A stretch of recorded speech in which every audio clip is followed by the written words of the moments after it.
In the quiet town of Umeus, surrounded by thick palm trees and red earth that glowed like fire in the evening sun, there lived a man named Okafor and his wife Neko.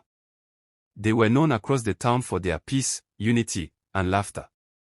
For years, their home was a model of harmony, the kind that made people say, if every family were like Okafor's, the world would be a paradise. Okafor was a hardworking farmer, blessed with a good heart and strong hands. His wife, Neko, was gentle, prayerful, and wise. Together, they had 4 children, Chike and Obina, their 2 sons, and Adis and Amoka, their 2 beautiful daughters. They were the pride of Umeus. The boys helped their father on the farm, while the girls assisted their mother in the market. Their laughter filled the compound every evening as they told stories by the fireside, eating roasted corn and groundnuts. But peace, as they say, can sometimes attract unseen jealousy, even from the spirits of the past. It began one cold night. The moon hung lazily in the sky, and the family had just finished their evening prayer. As they lay asleep, a strange wind blew across the compound. The dogs began barking uncontrollably. Then suddenly, Chike, the first son, began to twist and groan in his sleep. "Papa! Mama!" Adi screamed as Chike sat up, his eyes burning red like fire. His voice was not his own when he spoke. "You have abandoned the gods of your fathers," the voice thundered. "You have brought shame to the lineage of Okafor."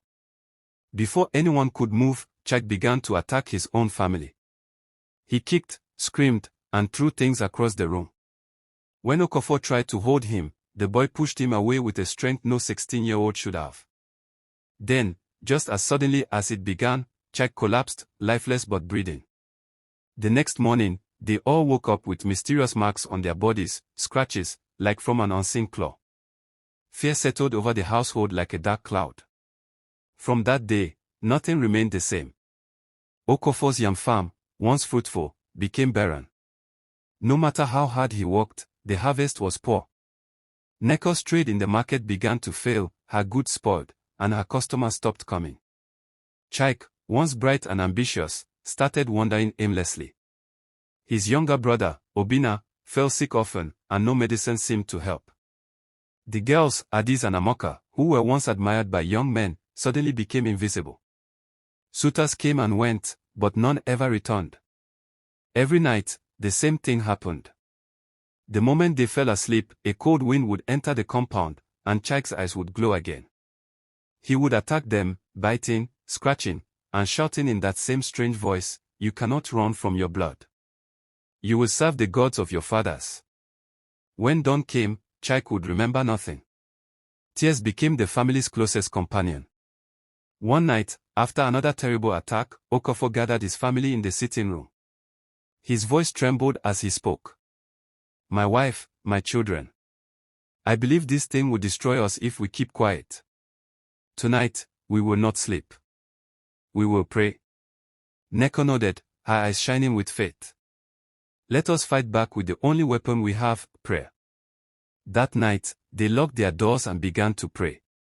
The oil lamp flickered as they sang, "Jesus, power, mighty power." Their voices grew louder and stronger with each verse. By midnight, the wind came again. The dogs barked, the windows rattled, and the air became heavy. Suddenly, Chike screamed and fell to the ground. His body began to shake violently. "Leave him alone," Okafor shouted, holding his Bible tight. But the strange voice returned through Chike, "They belong to me. This family made a vow to the gods long ago." The whole house shook. The children screamed, but Neko did not stop praying. She lifted her hands and cried, "God of heaven, set my son free." Then it happened, Chike let out a loud cry, his body jerking as if something tore out of him. He fell still, breathing heavily. The atmosphere changed instantly. The coldness left the room. Silence. Then, peace. At dawn, the family gathered around Chike, who opened his eyes slowly and whispered, "Mama, it's gone." Tears rolled down Neko's face as she hugged her son tightly. That morning, Okafor went straight to the village elders and requested permission to cleanse his family compound. By noon, the village square was filled with people. Okafor stood with a pastor and a group of prayer warriors. The old shrine of their ancestors stood behind the compound, dusty, broken, but still powerful in spirit. The pastor lifted his Bible and began to pray. The prayer warriors joined, their voices shaking the air. Suddenly, a dark smoke rose from the shrine, twisting like a serpent. A voice cried out, the same voice that had spoken through Chike.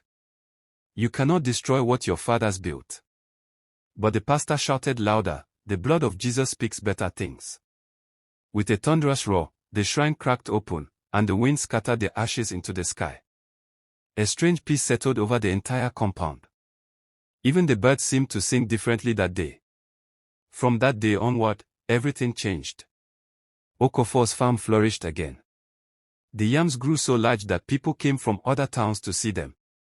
Neko's business boomed, and soon she became one of the biggest traders in Umu's market. Chike and Obina began to prosper in their crafts. One became a skilled carpenter, the other a successful trader.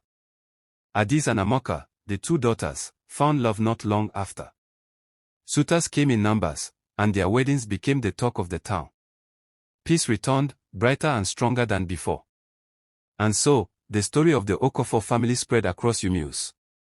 Elders would tell it by the fireside to remind the young, never forget, evil can hide in the roots of a family, but faith can uproot it. The gods of the past may roar, but the power of God will always roar louder. And every time the wind blew gently through the palm trees of Umus, people said it was the sound of freedom, the whisper of the night the ancestral god fell. Moral of the story: no matter how deep the darkness, prayer and unity can bring light. When a family stands together in faith, even the strongest curse must bow.